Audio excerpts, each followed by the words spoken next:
At Thanksgiving, my sister discovered I had $12 million and my family demanded I give it to her, claiming she deserved it more. Hello everyone, before we begin today's video, I need your help. We've noticed that the channel is losing traction, and subscribing is one of the best ways you can help us. It's quick, free, and allows us to continue bringing you great content. Your support means everything. Let us keep this channel growing collectively. Thank you very much. Now, let's begin the video. Using a throwaway for obvious reasons, with certain specifics modified to preserve anonymity. So I'm Sarah, 38, female, and I need to get this off my chest. Do you know those family dynamics in which one child can do no wrong while the other appears to be invisible? Yes, welcome to my life. Everything was very typical until I was 8.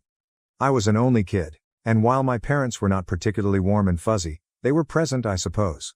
Mom would help me with my homework, and Dad would occasionally take me fishing on Lake St. Clair. We weren't the Brady Bunch, but we were fine. Then came the night that would change everything. I recall my Aunt Kelly showing up at 2 a.m. and telling me to pack a suitcase because Mom was in the hospital. My sister, Rachel, was on her way, but something was wrong. She wasn't meant to arrive for another 2 months. The following few weeks were a flurry of hospital visits and hush chats. Rachel was really little. She looked like one of my baby dolls, but with all these tubes and cables, I wasn't allowed to touch her or get too close. That was the first time I felt it, an invisible wall forming between me and the rest of my family. When they eventually brought Rachel home, our house turned into a sterilized bubble. Mom had an obsession with germs.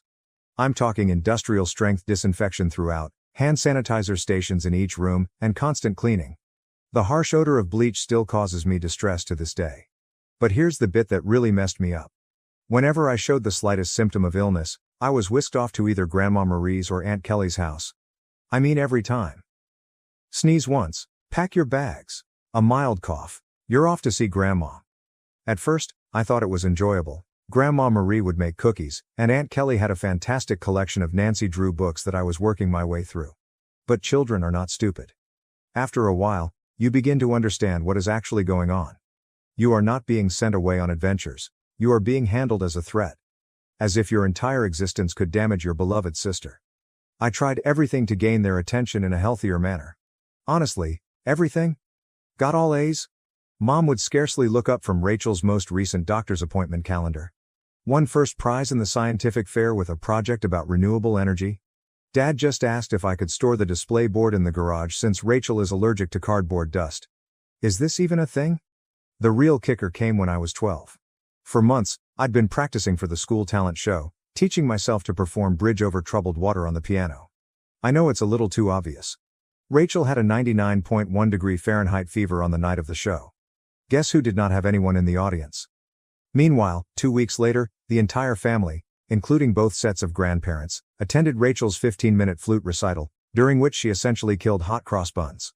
Rachel immediately learned how to use the system. By the age of 7, she had outgrown any real health difficulties, but that didn't stop her from performing. Headache? Must remain home from school. Feeling tired? Someone else, guess who, should perform her tasks. Worried about a test?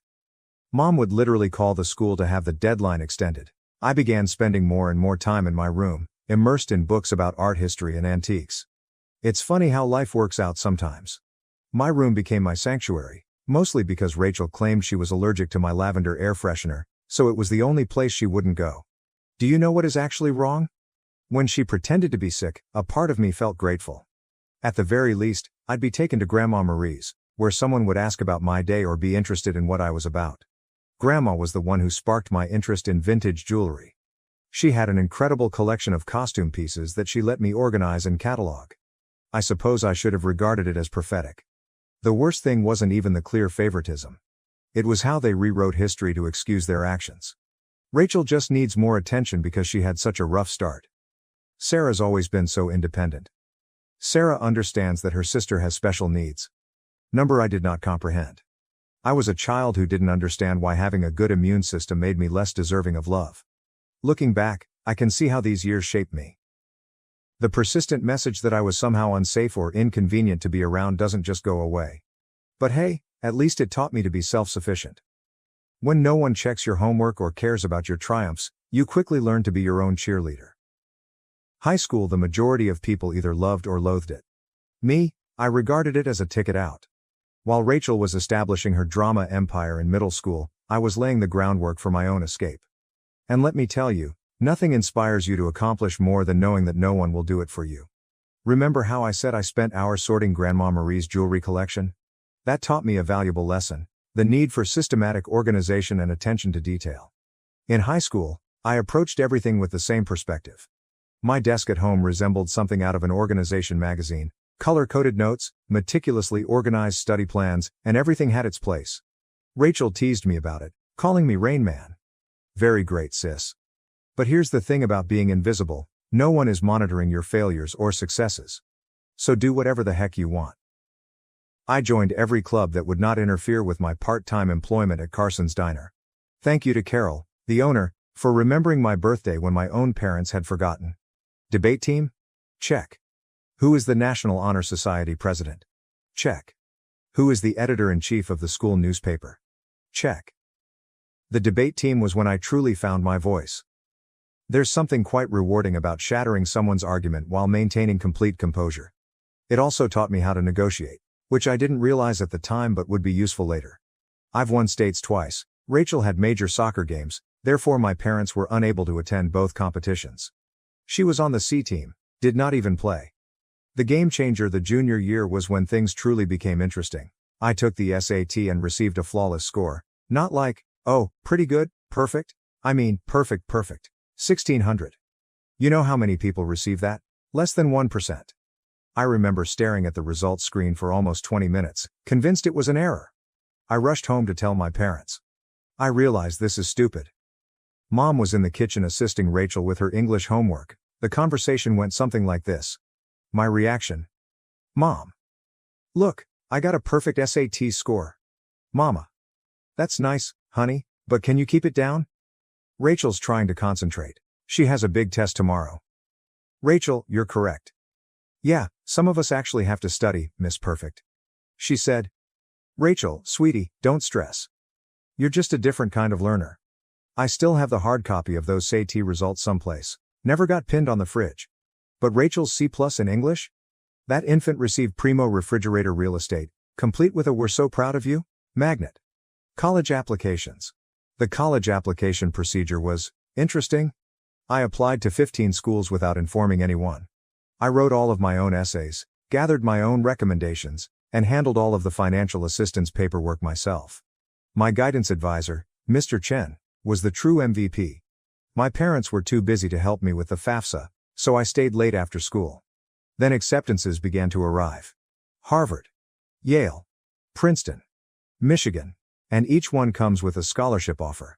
I stored them all in a locked box under my bed, knowing what would happen if Rachel discovered them. They'd suddenly shifted their focus entirely to her. But if Sarah goes to Harvard, I'll be all alone. Or some nonsense like that. The day I received my full ride offer from UMich, Rachel joined JV cheerleading. Guess which one was celebrated with a family feast? Hint, I had microwave mac and cheese in my room while they went to Olive Garden. But, you know what? The scholarship was my golden ticket. Tuition, lodging and board are all included, as is a book allowance. I could finally leave that house, where I was either invisible or inconvenient. The day I received my acceptance package, I went to my favorite spot in the local library, a fourth-floor window seat overlooking the park, and grieved for an hour. Not sad tears. There were tears of relief. When I told my parents at supper that I was going to UMich, they were ecstatic. He said, Michigan? But that's so far. What if Rachel needs you?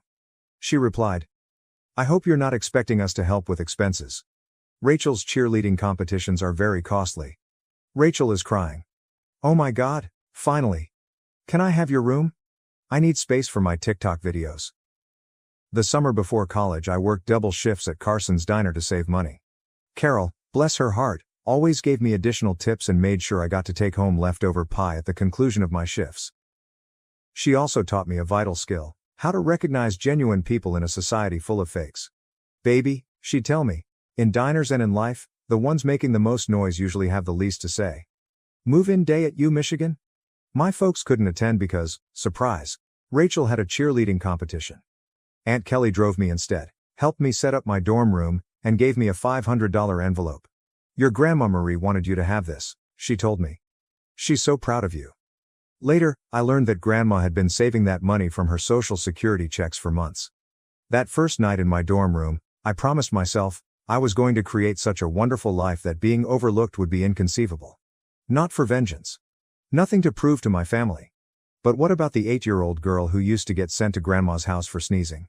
College and the beginning of something new. College went by in a flurry of all-nighters, instant ramen, and heavenly independence. I graduated summa cum laude from the University of Michigan. Not that my folks noticed. They were too busy helping Rachel transfer to her third college in 2 years. But this is where the plot takes an unexpected turn. I got an entry-level job at Everett and Phillips Auction House in Detroit. I won't use the real name for obvious reasons, but if you're in the business, you probably know who I'm talking about. A genuine high-end establishment, many old money clients, that type of transaction. I began with their estate sales business, which involved documenting the belongings of wealthy individuals after their deaths. Not exactly glamorous, but it paid the bills. The breakthrough. My first several months were very standard, logging countless china sets, categorizing vintage furniture, and so on. Next followed the Kingston estate. Mrs. Kingston was an elderly widow who had died with no children, leaving behind what everyone assumed was a huge collection of costume jewelry. Rooms filled with the material? This is where those hours at Grandma Marie's came in useful. I'm looking through this stack of jewelry when something catches my attention. It's an Art Deco brooch. Nothing really showy, yet something about it felt different. The weight was unsuitable for costume jewelry. The clasping mechanism was far too complex for a copycat. I believe I spent my whole lunch break that day researching old jewelry markers and signatures. I ended up staying late at the office to use the company's membership to several antique jewelry databases. The more I looked, the more certain I got that this was not costume jewelry. It was the real stuff. Problem was, I was the new girl. Nobody would believe me if I claimed we had a potential treasure on our hands. So I did what the debate team taught me. I meticulously prepared my argument. I spent 2 weeks during lunch breaks and evenings learning everything I could about Art Deco jewelry authentication. I even used some of my pitiful excuse for savings to pay for an online gemology course. Finally mustered the guts to approach my boss, Mr. Harrison. I brought the entire presentation, which included comparative images, historical documentation, and the works. The conversation went something like this. My response: "Sir, I think we might have something significant in the Kingston collection." Harrison, scarcely looking up from his phone, says, "Sarah, we've already cataloged those as costume pieces." "You are correct." "I know, but look at these maker's marks. They match perfectly with Cartier's 1925 signatures." Harrison, finally paying attention: "Where did you learn all of this?" My reply was, I did some research." Long story short, the costume brooch sold for $47,000 at auction. It turns out that it was part of a limited collection created for some European set in the 1920s. But here's the real kicker. Harrison started to trust me after that. He began giving me other artifacts to authenticate. Suddenly, my pointless pastime of sorting antique jewels acquired real significance. I devoted myself to learning everything I could about vintage jewelry. I took every online course I could afford. I spent weekends at estate sales, researching items. Even began a small notepad to document various authentication procedures. My apartment looked like a jewelry scholar's fever dream, with walls covered with printouts of vintage hallmarks and certification guidelines. The auction house started getting results. I was discovering important items that others had overlooked, developing contacts with collectors, and knowing the market. My commission checks became larger.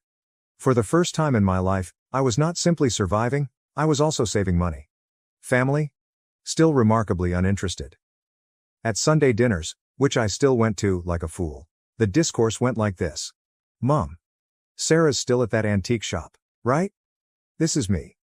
Auction house, and yes. Actually, I just authenticated a rare Tiffany piece." Rachel interrupts. "Oh my God, speaking of jewelry. You guys have to see this charm bracelet I bought at the mall." But I didn't care anymore. For once in my life, I had discovered something wholly mine. Something I was actually excellent at. Something unrelated to being Rachel's sister or family disappointment. The Rothschild collection. Then came the Rothschild collection. This was about 2 years into my employment at the auction business. A massive estate. Old money family. There's a lot of buzz in the industry. I was part of the team that cataloged their jewelry collection. And that's when I noticed it. A fairly commonplace Art Nouveau piece that everyone else had missed. I spent 3 days investigating it. I barely slept. It turned out to be a piece from a famous French jeweler's private collection, which was supposed to have been lost during World War II. When it sold at auction for $238,000, Harrison summoned me to his office. I believed I was being promoted. Instead, he said something that completely changed the situation. "Sarah, you're wasting your talent here. You should be running your own authentication business." Initially, I shrugged it off. Me? Start a business? With what money? However, the notion took root. I began doing modest freelance authentication projects on the side. Word spread that I had a terrific site. Private collectors began contacting us directly. One night, I was sitting in my modest apartment, surrounded by jewelry manuals and authentication tools that I had gradually accumulated, when I had an epiphany. This is something I could actually do. I could create anything on my own. So I did what any reasonable person would do. I took out a large debt against my car. I emptied my savings account. I rented a small office space in a less desirable area of town. People believed I was insane. Perhaps I was. I transformed a storage room above a Chinese restaurant that was about the size of a college dorm room. The rent was low because it always smelled like kung pao chicken, and the Wi-Fi only functioned if you sat in the corner by the window. But it was mine. The struggle. The first few months were interesting, and by interesting, I mean scary. I'd awaken at 4 a.m. with cold sweats, calculating how many months till my savings ran out. Loan payments felt like a rope around my neck. My office furnishings comprised of, I purchased a card table from Goodwill. A chair I literally found on the curb. Don't worry, it was thoroughly cleaned. However, in the world of high-end jewelry, reputation and contacts are everything. And my experience at the auction house provided me with both. I started small by doing authentication work for local antique dealers. My fees were lower than the larger organizations, but my attention to detail was becoming known. Word spread. 6 months later, a watershed moment occurred. A dealer I had dealt with at the auction house inquired about a collection of Victorian-era brooches. The owner requested confirmation before selling. It turned out to be a massive collection, with pieces from 3 generations of families. I worked on it for 2 weeks straight, rarely sleeping and documenting everything.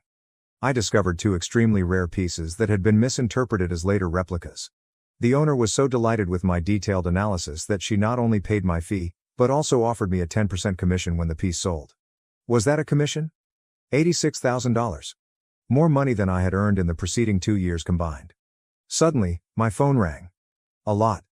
Private collectors have heard about my knack for finding missed pieces. Estate lawyers seeking advice on inherited jewelry. Even my previous auction house began sending me authentication work. I'm quite sure Harrison was secretly helping spread the news. Thanks, boss. Scaling up. By year 2, I'd hired my first employee, Jenny, a fresh gemology graduate who reminded me much too much of myself at that age. She was extremely intelligent, yet she was neglected since she was quiet. She is now my head of authentication and is well worth her weight in gold. The firm expanded quicker than I could have predicted. Moved to a proper office downtown. Goodbye, kung pao chicken odor. Created a team of specialists. I've earned a reputation for finding misplaced items.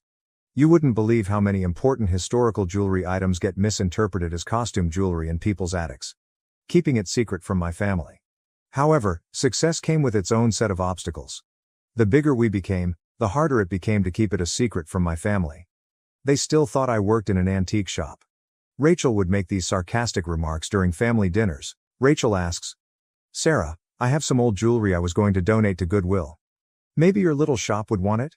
Me, having just authenticated a $1.2 million Fabergé item that morning. "Sure, I'll look into it." Mom continues to introduce me to everyone as my other daughter. She works with old jewelry or something. Meanwhile, I was quoted in Forbes, luckily under my company name, and we had recently built our 3rd office. What's strange about it? Keeping the secret became almost enjoyable. Like this private joke with myself. I'd sit at Sunday dinner in my Target discount outfit, really Chanel, listening to Rachel speak about her entry-level marketing job, knowing I'd just closed a deal for more than her annual income. I even started playing tiny games with myself, such as wearing authentic Harry Winston pieces to family gatherings and seeing whether anyone noticed. They never did. Rachel once spent 20 minutes showing off her expensive $200 Michael Kors watch. I was wearing a vintage Patek Philippe that cost more than her automobile. Managing growth. However, the real challenge was managing growth. By year 5, we'd established offices in Detroit, Chicago, and New York. I spent more time on airplanes than in my own bed. We built a reputation for discretion. It turns out that many wealthy people want their jewels verified without the rest of the world knowing. The money was enormous. For example, we needed to hire a large team of financial advisors. Nonetheless, I maintained a relatively modest lifestyle. I purchased a nice, but not flashy house in a desirable neighborhood. I drove a high-end, but not obvious car. The only place I truly splurged? My home office. Advanced authentication equipment. The most effective security system money can buy. A custom-built vault to make Fort Knox envy. What's with the irony? They believed I was being frugal by aiding them. Mom would remark things like, "It's so sweet of Sarah to help out, she must be eating nothing but ramen to manage it." Meanwhile, I had just validated a collection, which earned me a commission greater than their mortgage. You know what's strange about success? The more you have, the more difficult it is to explain to others who have always perceived you as inferior. It's like explaining color to someone who has only seen black and white. They lack the necessary context. By this stage, my company was doing really well. We had the Midwest's high-end jewelry authentication industry cornered, and our reputation was solid gold, pun intended. But every Sunday, I'd travel to my parents' house for dinner, playing Sarah, the modest antique shop worker. The cognitive dissonance was becoming ludicrous. I'd spend my mornings on conference calls with Dubai collectors, my afternoons authenticating million-dollar pieces, and my evenings at my parents' house in carefully chosen normal clothes, eating Mom's overcooked pot roast while Rachel dominated the conversation with stories about her latest marketing triumph. Usually something like bringing her boss's coffee without spilling it. A defining moment. One Sunday is very memorable in my mind.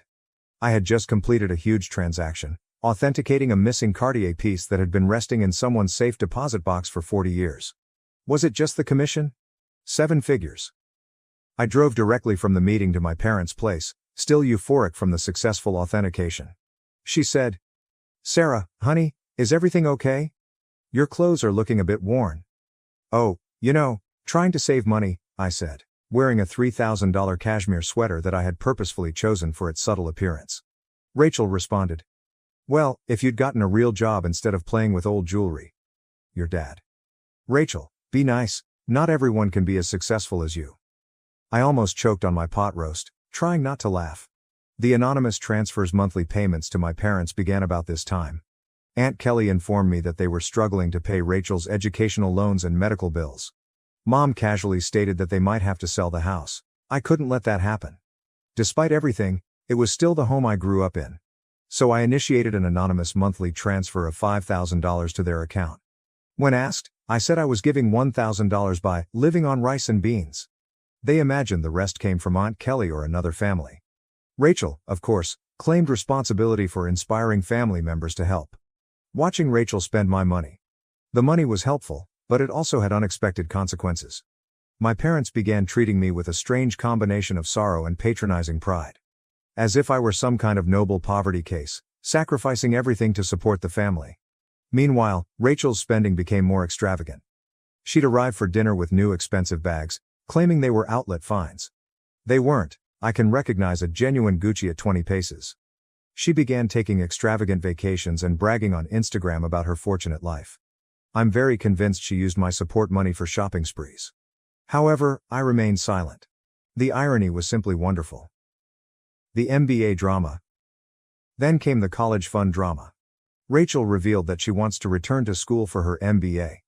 Another private university, of course. Only the best for the golden child. Mom contacted me in tears, explaining how they couldn't afford it. I say, maybe Rachel could look at state schools? They have good programs too. My mother. Oh honey, you don't understand? Your sister needs to maintain certain standards. But, speaking of assisting, may I increase my monthly contribution for a few years? I increased it to $7,000 per month. My accounts were unaffected. But witnessing them compliment Rachel for taking initiative with her education, while presuming I was living on ramen to help out, that stung a little. The actual kicker? I was giving a guest seminar at the same business school Rachel wanted to attend.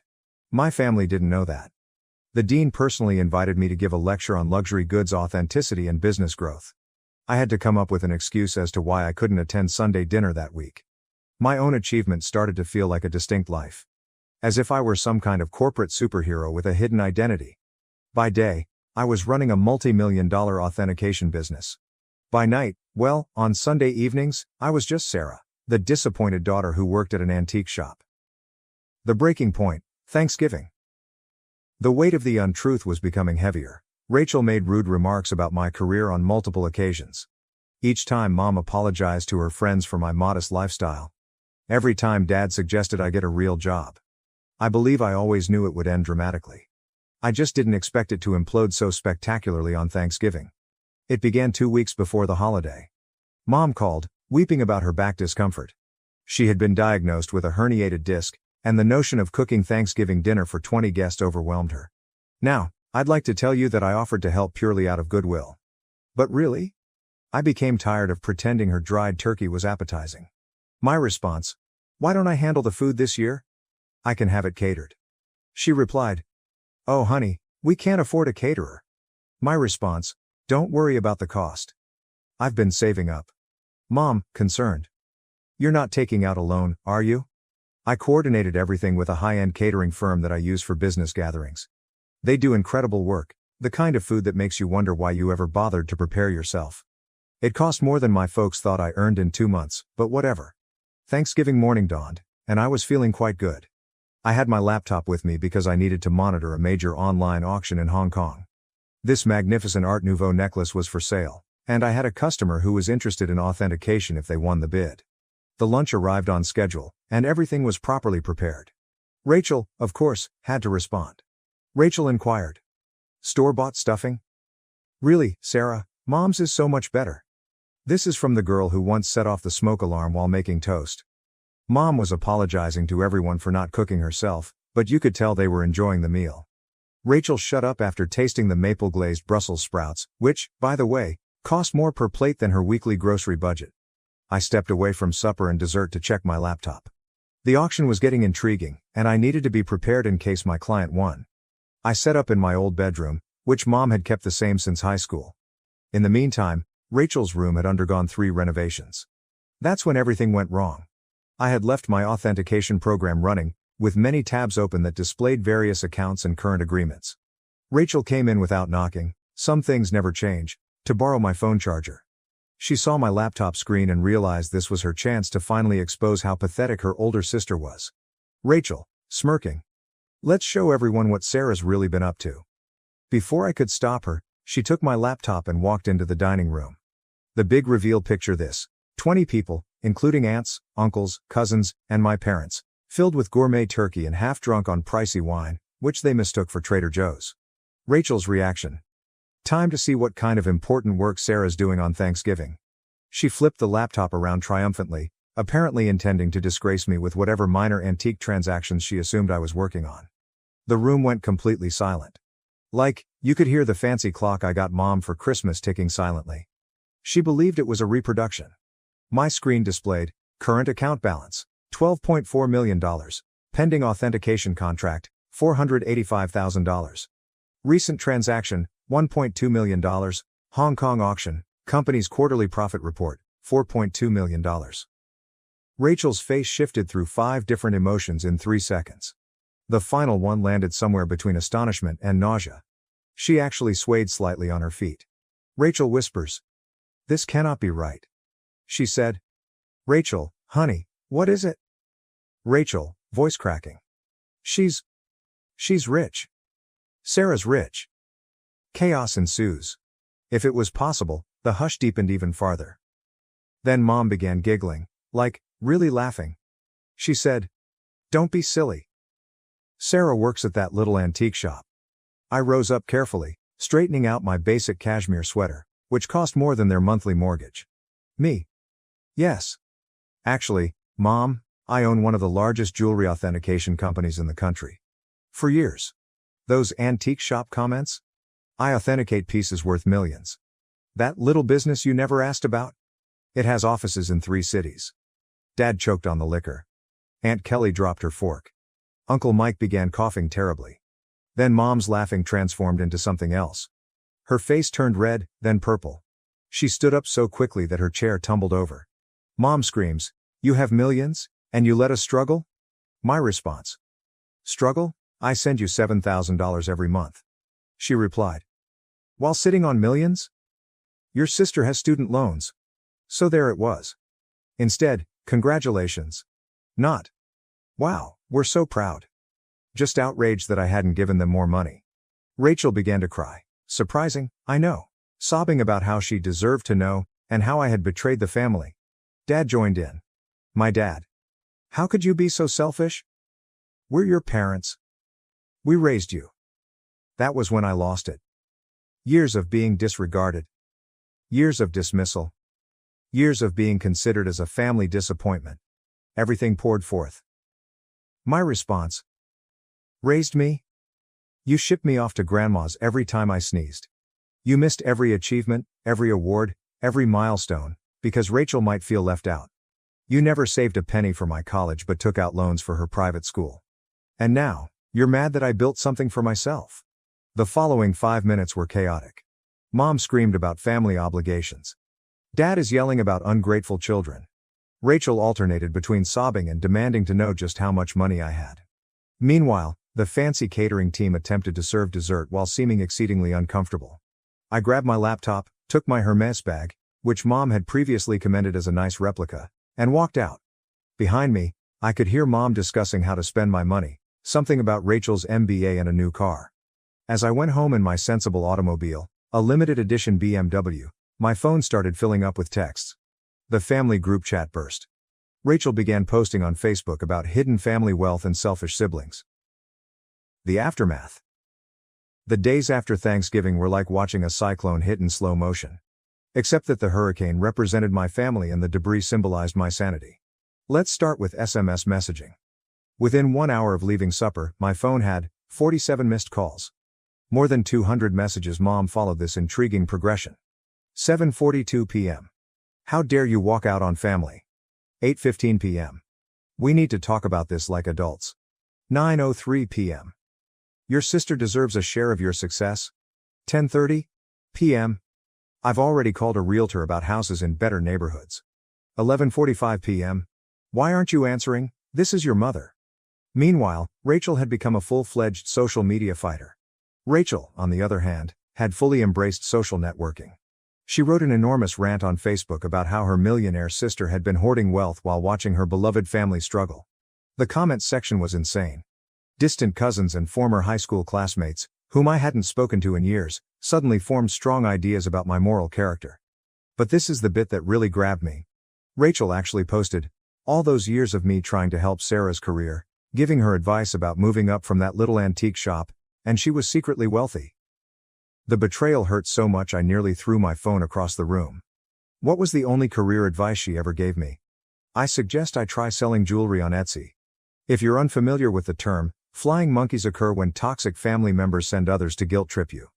Aunt Susan, whom I saw maybe once every 3 years, called to inform me that family is everything. Uncle Bob, who I'm pretty sure still believes I'm 12, emailed me a lengthy lecture on the importance of sharing wealth. Even my third cousin's wife's sister, how did she acquire my number, felt compelled to express her thoughts on family obligation. But the real fun began when they arrived at my workplace. I arrived in on Monday morning to find Mom, Dad, and Rachel sitting in our reception area. They informed Jenny, my receptionist, that they had an appointment for authenticating services. Rachel clutched her Michael Kors bag as if it was genuinely worth something. The conversation went about as well as one would expect. Your mother. We've discussed it as a family. I said. A family discussion, without the family member you're discussing. Mom, ignoring me. And we think it's only fair that you set up trust funds for everyone. Rachel responds. I need at least $2 million to start my new life properly. Dad said. And your mother and I would like to retire. We're thinking a beach house in Florida. This is me. Did you miss the part where I've been sending you $7,000 monthly? Rachel responds. That's nothing compared to what you have. You owe us. You're thinking, I owe you? For what, exactly? The years of being ignored? The missed graduations? The constant comparisons? Mama. Don't be dramatic, Sarah. We gave you everything. My response. No. I gave myself everything, and you know what? I'm done. Right there in my own office lobby, I took out my phone and canceled the monthly transfers to their account. Mom gasped as if I'd slapped her. Rachel began her phony crying performance, but quickly stopped when she saw it wasn't working. Then things became ugly. They refused to leave. I had to contact security. Seeing my 60-year-old mother being dragged out while yelling about ungrateful children was bizarre. Jenny asked whether I wanted to press charges. I said no. However, I did have their names placed on the building's do not admit list. The harassment lasted for weeks. New telephone numbers. Fake email addresses. Even tried to contact me through my company's customer service. I finally had to issue a formal legal notice, threatening harassment charges. Mom then played her final card. She called Grandma Marie. But here's the thing about Grandma Marie, she is wiser than all of them together. How did she respond? Good for Sarah. About time someone in this family succeeded on their own terms. Mom did not speak with her for 2 months after that. It has been 6 months since Thanksgiving. I relocated to a new home, with better security. I changed all of my numbers. What about the company? We are doing better than ever. It turns out that my family problems attracted several high-profile clients who respected my caution in the circumstance. Rachel continues to write passive-aggressive updates about toxic wealth and family betrayal. According to what I've heard, she is beginning her own jewelry authentication firm. Good luck on that. Mom and Dad finally stopped trying to contact me when my lawyer wrote them an official letter outlining how the harassment charges would affect their lives. They're now informing everyone that they never wanted my money anyway, and that they're praying for my salvation. What's the best part? For the first time in my life, I feel liberated. No more Sunday dinners full of sly insults. No more downplaying my accomplishments to spare their feelings. No longer financing for the Rachel show. My therapist believes I am finally establishing healthy limits. I say, I am finally living authentically. So, that is my story. Reddit? Thanks for allowing me to share it. Special thanks to the catering firm, who sent me a Christmas letter stating that the Thanksgiving meal was the highlight of their year. Edit, responses to common questions. Yes, I am still in treatment. No, I do not regret cutting them off. Yes, Grandma Marie is doing well. She's coming to visit next month to help me catalog a new collection. One last thing. To Rachel. I know you're probably reading this. What about the Cartier bracelet you're wearing in your most recent Instagram post? Definitely a fake. Just saying. Thank you for watching. If you haven't subscribed yet, please do so and hit the notification bell to stay updated with more shocking real-life stories happening around you.